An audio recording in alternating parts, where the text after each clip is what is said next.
Sreeram Chaulia is the Director General of the Jindal India Institute think tank. He joins us live from New Delhi to look at this in a bit more detail. Thank you for your time. So what message do you think Narendra Modi is trying to convey with this visit, firstly?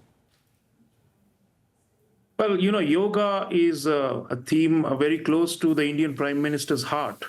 And he has spread it worldwide. The International Yoga Day adopted by the United Nations is the result of Mr. Modi's evangelizing and campaigning at the international level.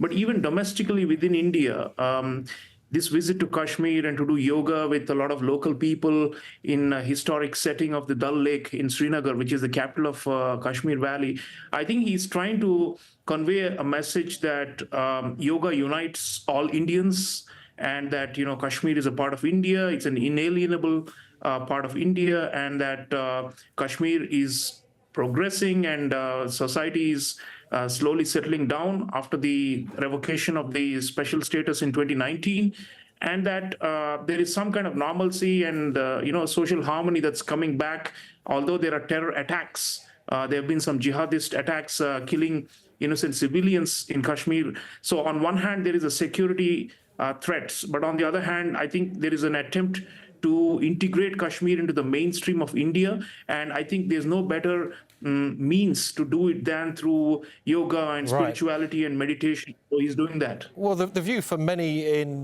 Kashmir is that this is an attempt to woo over Muslim voters after an election result that left Modi with a bloodied nose. I mean, at least one resident of Srinagar described the mass yoga session as a, quote, cultural intrusion. Well, yoga is not a religious, it's not meant to impose any religious hegemony or anybody. I mean, some people may see it that way, but, in many Islamic parts of the world, Muslim majority countries have happily adopted the International Day of Yoga. And yeah, but sorry to interrupt, this was the brainchild specifically of Narendra Modi. I'm not saying that yoga needs to be in any way sectarian or partisan, but this was a Modi event. Of course, he is the flagship. I mean, he leads these sessions. He was at the United Nations headquarters in New York in a previous year during Yoga Day. But I think in Kashmir, people are willingly coming forward to participate in these sessions to show that, there's something that's common that ties all of us, Indians, irrespective of where we belong to. So, of course, there will be separatists and, hardline, religious extremists who may see this as some kind of a cultural imposition, as you are saying.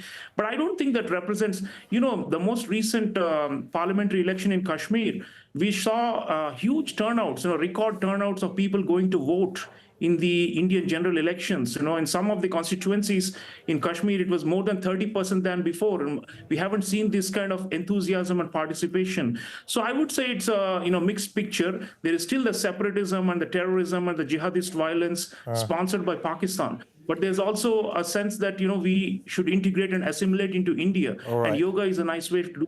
OK, we don't have anybody from Pakistan to defend their position on this. But let me ask you this, because Modi removed the region's limited state of autonomy back in 2019, centralising overall control of the region. The move was, as you say, designed to crack down on separatist dissent. Given the 10 Hindu pilgrims that were killed in a shooting only last week, what does that say to you and us about the policy's effectiveness to date? Well, I would say it is work in progress. Mr. Modi's intention is to bring Kashmir into the mainstream and to remove the separatist tendencies there. And I think there have been incidents, unfortunate attacks. And the Indian view is that most of these are sponsored by jihadist groups based in Pakistan, which has got the support of the Pakistani military. So it will be a hard, long trek before we can say that all Kashmiri Muslims have integrated into the mainstream. There is still a disaffection. But on the other hand, developmental works are going on. Mr. Modi is saying youth unemployment is a big problem, and we are working towards resolving those. Tourism is booming. This summer, We've had record numbers of tourists going to Kashmir Valley from across India. So the businesses are humming. And I think there is an attempt to bring normalcy back. But of course, it's going to be a long way given the history and the backlog and also the religious fundamentalism that comes from the Pakistani side. And perhaps a long road when it comes to winning over the favour of the country's 200 million Muslims as well. Sreeram Chaulia, Director General of the Jindal India Institute, many thanks for your time and for joining us.